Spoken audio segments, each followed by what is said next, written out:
Lalu bagaimana kabar reforma agraria saat ini, Pak? Di tengah wabah COVID-19.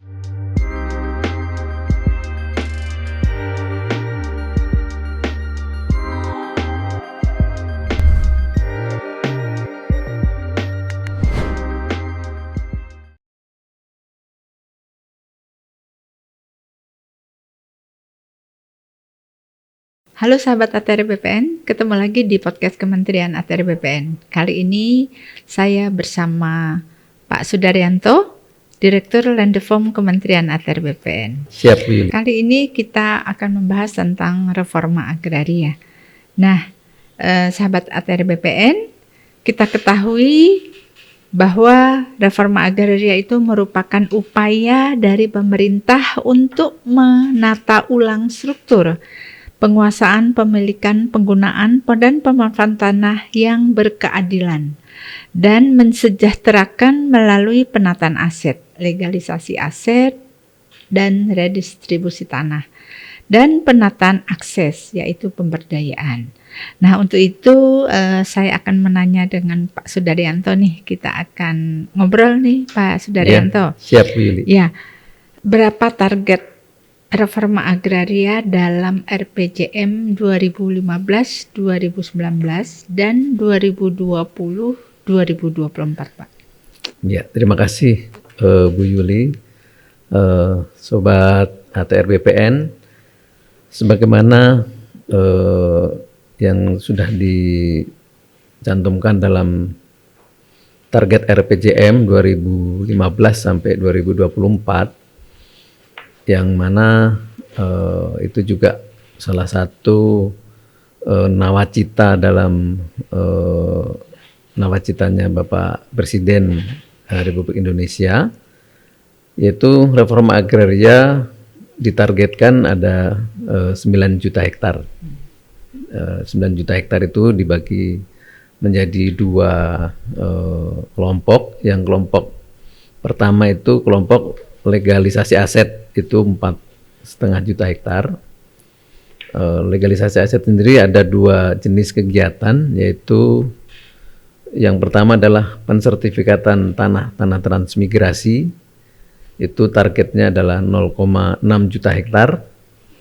Kemudian yang kedua adalah kategori pendaftaran tanah sistematis lengkap atau PTSL, atau lebih dikenal masyarakat dulu namanya PRONA, dan juga pensertifikatan tanah milik masyarakat. Itu jumlah targetnya adalah 3,9 juta hektar. Kemudian di sisi kanan yaitu kelompok kedua, yaitu kelompok redistribusi tanah. Itu adalah negara memberikan tanah atau membagikan tanah kepada masyarakat atau kepada rakyat. Nah, ini dibagi juga dua jenis, yaitu tanah yang berasal dari tanah hak atau HGU, HGB, tanah yang ditelantarkan, kemudian tanah negara lainnya. Ini juga termasuk hasil penyelesaian sengketa dan konflik, Bu. Ini ada targetnya adalah 0,4 juta hektar. Kemudian yang satu lagi ada jenis dari pelepasan kawasan hutan, itu jumlahnya 4,1 juta hektar. Jadi totalnya adalah 4,5 juta hektar dari redistribusi tanah, kemudian dari legalisasi aset 4,5 juta hektar, sehingga jumlahnya 9 juta hektar. Demikian. Ya, kalau kita lihat tadi ada 9 juta hektar. Sebenarnya tanah-tanah untuk RA ini berasal dari mana aja, Pak? Kalau reforma agraria yang terutama yang berupa fresh land itu berasal dari tanah pelepasan kawasan hutan yang paling banyak, yaitu 4,1 juta hektar. Kemudian yang lainnya itu berasal dari HGU habis yang tidak diperpanjang, kemudian tanah yang ditelantarkan, dan juga tanah-tanah yang berasal dari penyelesaian sengketa dan konflik.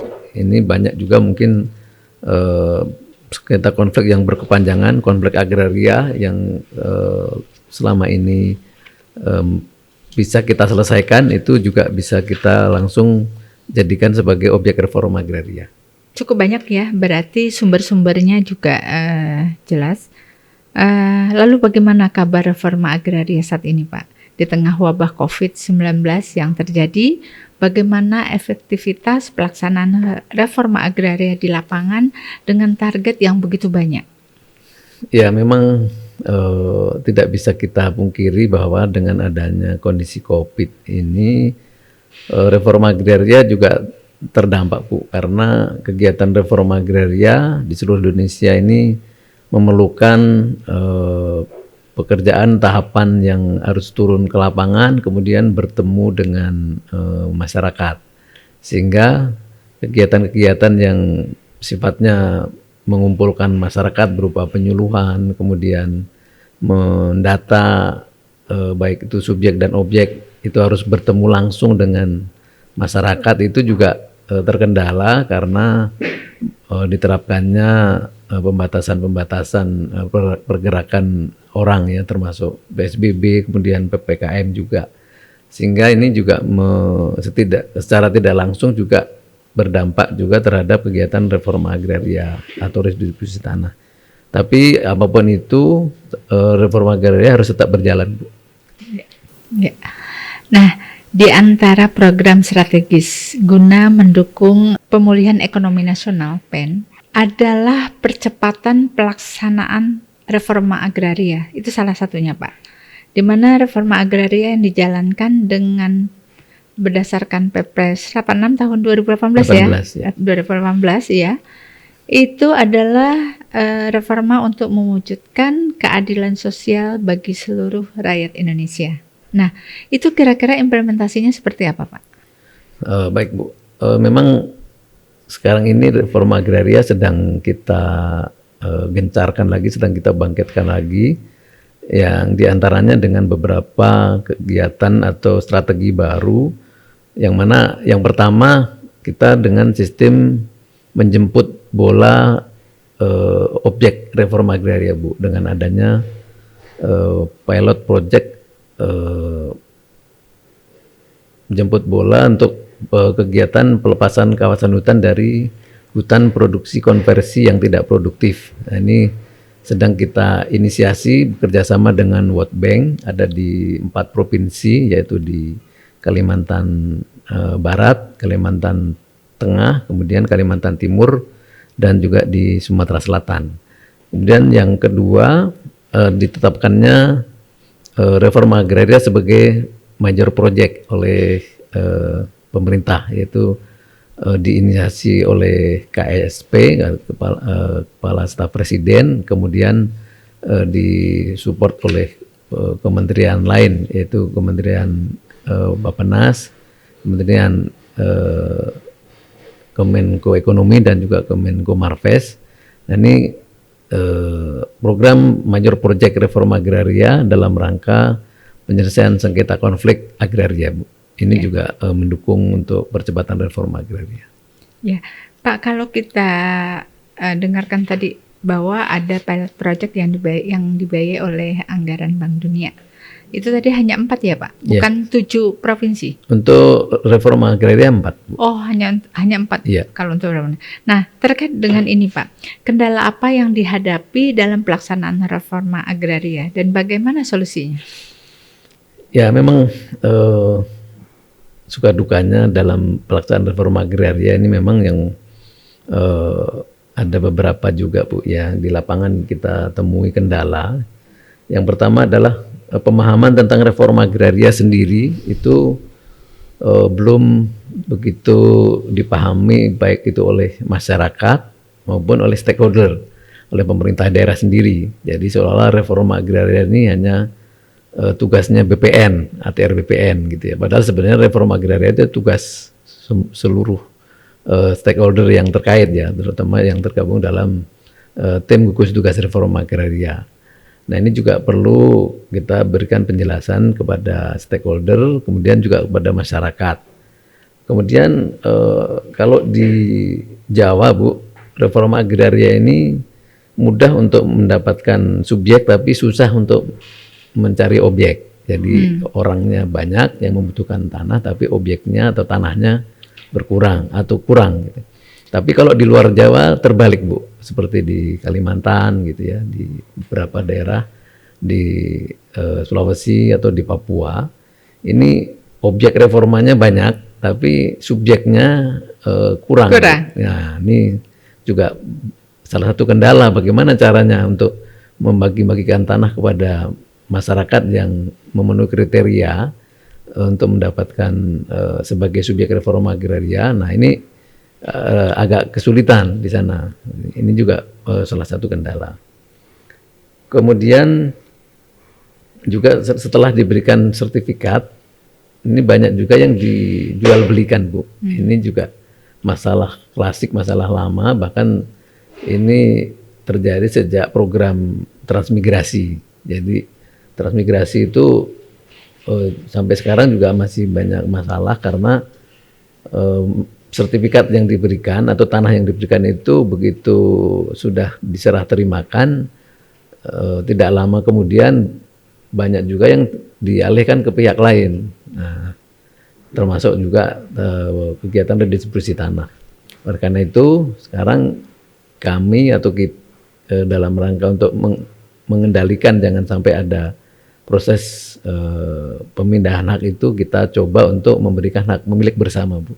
Jadi tidak berikan sertifikat kepada orang per orang, namun kepada kelompok. Jadi hak sertifikatnya satu tapi namanya banyak gitu Bu. Jadi sehingga tidak mudah seseorang itu akan mengalihkan gitu. Ini pemberian sertifikatnya itu satu hamparan berarti? Ya. Jadi bukan per persil ya? Ya, satu hamparan. Jadi dan ini mungkin sangat efektif. Dimulai kapan ini Pak dilakukan? Sudah kita mulai, ini tahun kedua Bu. Ini tahun kedua, sudah ada beberapa daerah yang sudah kita berikan dan masyarakatnya juga mau karena dia ingin tanahnya itu betul-betul bermanfaat gitu ya. Kalau begitu dapat terus dijual akhirnya uangnya habis. Tapi kalau tanahnya itu diusahakan dengan baik dan secara kelompok bekerja sama, itu mungkin akan lebih efektif. Baik Pak Sudaryanto, kita ketahui bahwa di awal tahun 2022 nanti akan diadakan GTRA Summit ya. Ya. Ini adalah bagian dari reforma agraria. Ya. Nah di situ nanti yang akan dibahas apa Pak? Baik Bu. Jadi GTRA Summit ini adalah merupakan harapannya Pak Wamen kemarin mencoba untuk membuat istilah rapat gugus tugas reforma agraria tematik itu Mbak ya. Kemudian muncullah ide GTRA Summit di Wakatobi. Nah ini sebenarnya tadinya hanya digagas untuk membahas reforma agraria yang memiliki daerah pesisir Bu ya, awalnya itu yang tergabung di dalam paguyuban bupati yang mempunyai pantai atau pesisir pantai. Akhirnya tercetuslah bahwa reforma agraria Summit ini diangkat menjadi program atau isu nasional, sehingga kegiatan-kegiatan reforma agraria yang ada selama ini kemudian akan dibahas atau dikerucutkan atau disimpulkan di reforma agraria Summit yang akan diselenggarakan di Wakatobi, yang insya Allah akan dilaksanakan di akhir tahun 2021 ini.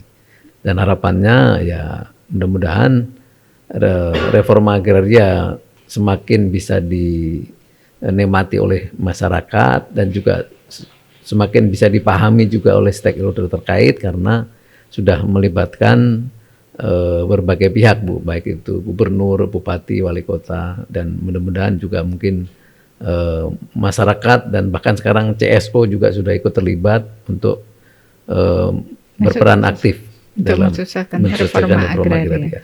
Ya, tadi kalau kita kilas balik ke belakang itu bahwa reforma agraria itu salah satunya adalah legalisasi aset, legalisasi aset dan redistribusi, ya dalam rangka penataan aset. Nah, kalau kita lihat Pak, capaian dari redistribusi tanah khususnya dari PKH itu kok masih rendah. Kenapa ya Pak? Ya. Ini memang salah satu PR kami, kenapa redistribusi tanah dari pelepasan kawasan hutan ini masih rendah, memang ada beberapa hal, ada beberapa masalah. Yang mana ini karena pelepasan kawasan hutan itu memang tidak langsung serta-merta bisa disertifikatkan, Bu, karena masih memerlukan penataan batas, kemudian masih memerlukan SK pelepasan kawasan hutan. Nah, oleh karena itu untuk mendaratkan koordinat-koordinat yang ada di perbatasan antara kawasan hutan dengan area penggunaan lainnya itu harus ditetapkan oleh Kementerian Kehutanan. Nah, sementara data-data yang diperoleh itu belum seluruhnya itu bisa langsung kita eksekusi. Jadi masih perlu survei bersama antara Kementerian ATR BPN dan Kementerian KLHK. Kemudian baru bisa setelah itu clear and clean disertifikatkan. Karena kalau belum clear and clean disertifikatkan, nanti khawatirnya nanti ada permasalahan hukum di kemudian hari karena mensertifikatkan tanah di dalam kawasan hutan. Demikian, Bu. Baik, terima kasih Pak Sudaryanto yang telah menyempatkan hadir di podcast kami. Tentunya banyak sekali hal yang dapat kita pahami tadi. Kita mendapat pengetahuan baru mengenai reforma agraria. Untuk Sobat ATR BPN semua, mari kita bersama-sama gaungkan acara besar GTRA Summit yang akan diselenggarakan di Wakatobi pada tahun 2022. Diharapkan acara ini dapat meningkatkan kerjasama dan kolaborasi antar stakeholder dalam rangka percepatan reforma agraria. Oke, sahabat ATR BPN, sampai ketemu lagi pada podcast selanjutnya.